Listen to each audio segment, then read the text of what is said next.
Hello and welcome back to my blog. A little more from Epictetus. Are you tired of him yet? I just think it's interesting to look at different perspectives like this. And when he wasn't a Christian, obviously, because he talks about Zeus when he talks about gods. Of contentment. With respect to gods, there are some who say that a divine being does not exist. Others say that it exists, but is inactive and careless and takes no forethought about anything. A third class say that such a being exists and exercises forethought, but only about great things and heavenly things and about nothing on the earth. A fourth class say that a divine being exercises forethought both about things on the earth and heavenly things, but in a general way only, and not about things severally. There is a fifth class to whom Ulysses and Socrates belong, who say, I move not without thy knowledge. That's from the Iliad. Before all other things, then, it is necessary to inquire about each of these opinions, whether it is affirmed truly or not truly. For if there are no gods, how is it our proper end to follow them? And if they exist but take no care of anything, in this case also, how will it be right to follow them? But if indeed they do exist and look after things, still, if there is nothing communicated from them to men, nor in fact to myself, how even so is it right to follow them? The wise and good man then, after considering all these things, submits his own mind to him who administers the whole, as good citizens do to the law of the state. He who is receiving instruction ought to come to be instructed with this intention. How shall I follow the gods in all things? How shall I be contented with the divine administration? And how can I become free? For he is free to whom everything happens according to his will, and whom no man can hinder. What then is freedom? Madness? Certainly not, for madness and freedom do not consist. But, you say, I would have everything result just as I like, and in whatever way I like. You are mad. You are beside yourself. Do you not know that freedom is a noble and valuable thing? But for me, inconsiderately, to wish for things to happen as I inconsiderately like, this appears to be not only not noble, but even most base. For how do we proceed in the matter of writing? Do I wish to write the name of Dion as I choose?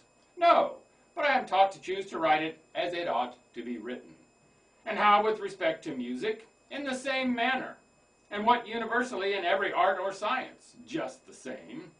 If it were not so, it would be of no value to know anything, if knowledge were adapted to every man's whim.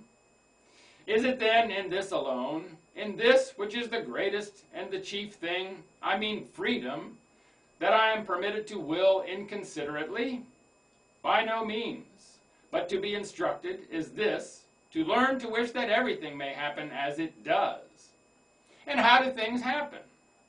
As the disposer has disposed them, and he has appointed summer and winter, and abundance and scarcity, and virtue and vice, and all such opposites for the harmony of the whole, into each of us he has given a body, and parts of the body, and possessions, and companions. What then remains, or what method is discovered of holding commerce with them?